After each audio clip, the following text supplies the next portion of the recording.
महाराष्ट्रामध्ये दसऱ्याला सकाळपासून रात्रीपर्यंत भरपूर दसरा मेळाव्यांचा आस्वाद आता घेता येणार आहे. राज्यामध्ये खूप आधीपासूनच 3 दसरा मेळावे होत होते. त्यामध्ये सकाळी नागपूरमध्ये राष्ट्रीय स्वयंसेवक संघाचा, दुपारी भगवानगडमध्ये गोपीनाथ मुंडे यांचा, तर रात्री वंदनीय बाळासाहेब ठाकरेंचा. संघाचा दसरा मेळावा हा सकाळी होत असतो. स्वयंसेवक पथसंचलन आणि कवायती करतात आणि मग संघ प्रमुखांच्या मनोगतानं मेळाव्याचा समारोप होतो. गोपीनाथ मुंडेंनी सुरू केलेला भगवानगडावरचा मेळावा त्यांच्यानंतर आता वादाच्या भोवऱ्यामध्ये सापडलाय. गडाचे महंत आदरणीय नामदेव शास्त्री यांनी राजकीय मेळावे गडावरती घ्यायची परवानगी नाकारली आहे. पण पंकजा मुंडेंनी हा राजकीय नसून सामाजिक मेळावा आहे हे पटवून द्यायचा बराच प्रयत्न केला.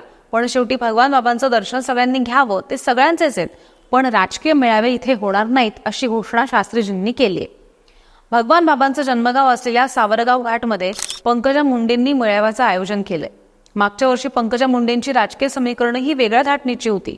त्यांना महाराष्ट्राच्या राजकारणातनं बाजूला सारत असल्याची चर्चा त्या ठिकाणी होत होती. त्यामुळे त्यांनी भाषणामध्ये मी थकणार नाही, रुकणार नाही, मी कुणासमोर कधी झुकणार नाही, माझ्या जनतेला न्याय देण्यासाठी मी मैदानात उतरली आहे, हे सांगून मेळाव्याचं राजकीय स्वरूप त्यांनी स्पष्ट केलेलं होतं. यावेळी त्या पराभवाच्या छायेमध्ये होत्या. त्यामुळे आता काय मोठ्या बोलणार आहेत याकडे सगळ्या महाराष्ट्राचंच नाही तर देशाचं सुद्धा लक्ष लागलंय. त्यांच्या जोडीला चलो भगवान भक्तिगड, आपला दसरा आपली परंपरा, ही परंपरा जोपासत आपल्याशी संवाद साधून विचारांचं सोने लुटायला यावर्षी प्रथमच मीही येतोय भगवान भक्तिगडावर सावरगाव घाट इथे. या विजयादशमीला संत भगवान बाबांचे आशीर्वाद घ्यायला मी येतोय, तुम्हीही या, असं धनंजय मुंडेंनी ट्विट करून सांगितलंय. आणि त्यांच्यासोबतच राष्ट्रवादीचे नेते धनंजय मुंडे हे आता पहिल्यांदाच येणार आहेत. यावेळी दोघंही भाऊ बहीण या मेळाव्याला संबोधित करणार आहेत हे स्पष्ट झालंच आहे. त्यातच मराठा आरक्षणाचे पुरस्कर्ते मनोज जरांगे यांनी सुद्धा यावेळी मी नारायणगड या ठिकाणी दसरा मेळावा घेतोय असं जाहीर केलंय. मीडियासमोर कितीदा ओरडून सांगितलं की हा राजकीय नसून सामाजिक मेळावा आहे, तरी सुद्धा जनतेला राजकारणाचा वास लागल्याशिवाय राहतच नाही. कारण की विधानसभा तोंडावर आली आहे. त्यामुळे जमलेल्या गर्दीसमोर आपली मतं मांडणं हे क्रमप्राप्त ठरतं. सध्या महाराष्ट्रामध्ये मराठा विरुद्ध ओबीसी हा वाद उफाळून आलाय. त्यात दरवर्षीप्रमाणे गोपीनाथ मुंडेंनी सुरू केलेली परंपरा पुढे पंकजा मुंडे चालवत आहेत. त्यांच्या मेळाव्याचं स्वरूप सामाजिक असलं तरी सुद्धा ओबीसींना अट्रॅक्ट करण्यासाठीच ह्या मेळाव्याचं ते पुरेपूर वापर करून घेणार आहेत. उपोषण करून काही प्रमाणात मराठा समाजाचे प्रश्न सुटले जरी असले तरी सुद्धा मराठा समाजाला अजूनही ओबीसीतनं आरक्षणाची घोषणा झालेली नाहीये. त्यामुळे मनोज जरांगेंनी जनतेला आपल्या भावना मांडण्यासाठी या दसरा मेळाव्याचं आयोजन केलेलं आहे.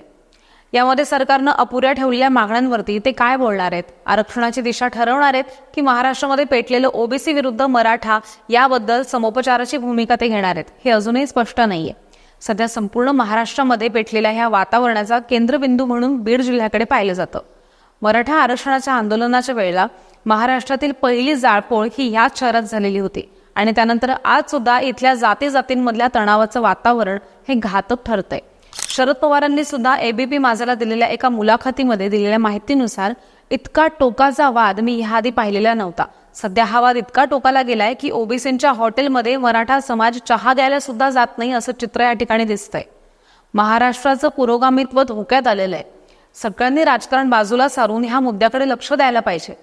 विधानसभेला डोळ्यासमोर ठेवून हा वाद आपल्या उपयोगामध्ये कसा आणता येऊ शकतो यातच सध्या सगळे राजकीय पक्ष धन्यता मांडतायत. इथे प्रत्येकालाच आपली पोळी भाजून घ्यायची. गोपीनाथ मुंडेंनी समाजाला पुढे नेण्यासाठी मार्गदर्शन करण्यासाठी सुरू केलेला दसरा मेळावा असो किंवा मग मराठा समाजाचं सामाजिक आंदोलन उभं असतानाच त्याला राजकीय कलाटणी देऊन मनोज जरांगेंचा अपप्रचार करण्यासाठी असो, मग सर्वच राजकीय पुढारी या ठिकाणी सरावलेले आहेत. गोपीनाथ मुंडेंचा बालेकिल्ला असलेला बीड कधीही पराभवाच्या छायेमध्ये गेलेला नव्हता. पण मराठा आरक्षणाचा प्रश्न ज्वलंत झाल्यानंतर त्यांच्या कन्येला लोकसभेला पराभव स्वीकारावा लागला. यांच्या पराभवाचं एक मोठं कारण मराठा विरुद्ध ओबीसी हा वाद होता हे आता जवळजवळ स्पष्ट झालंय. त्यामुळे ह्या आत्ताच्या दसरा मेळाव्यात पंकजा मुंडे आणि मनोज जरांगे यांच्यातील समोपचाराची भूमिका पाहायला मिळू शकते. नाहीतर ह्या वादाला अजूनच तोंड फुटण्याची सुद्धा दाट शक्यता आहे. दोघांकडनं सुद्धा हा मेळावा राजकीय नसून 18 पगड जातींना संबोधित करण्यासाठी सामाजिक स्वरूपात घेतला जाणार असल्याचं स्पष्ट केलंय. तरी सुद्धा समोपचाराची भूमिका घेतली जाईल असं दोन्ही बाजूने अजूनही स्पष्ट केलेलं नाहीये. आता वळत शिवसेना आणि संघाच्या मेळाव्याकडे. विधानसभा तोंडावरती आल्यात, त्यामुळे दोन्ही शिवसेना आणि राष्ट्रीय स्वयंसेवक संघाच्या मेळाव्याकडे सुद्धा नजरा खिळून राहिल्यात.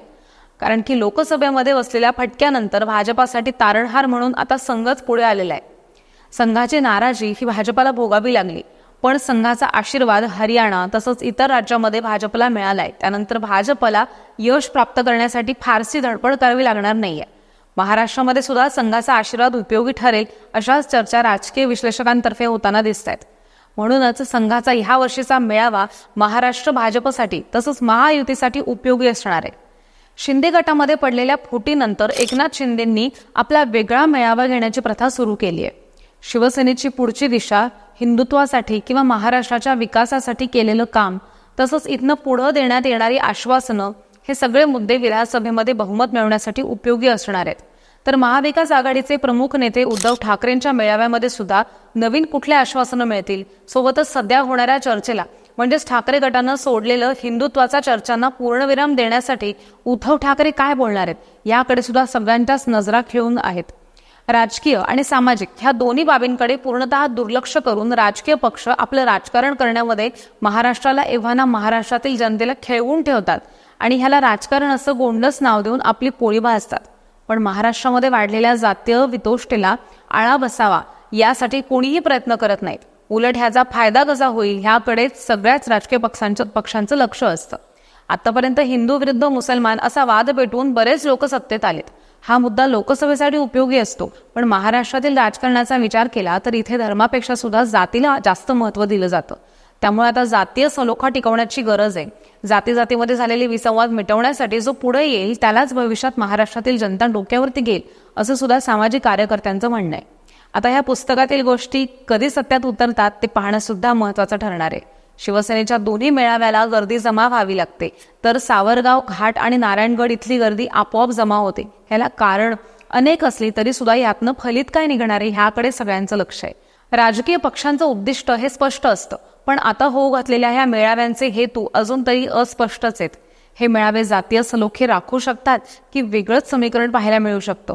तुम्हाला काय वाटतं? कमेंट करून आम्हाला नक्की सांगा आणि पाहत राहा सत्य पे सत्ता.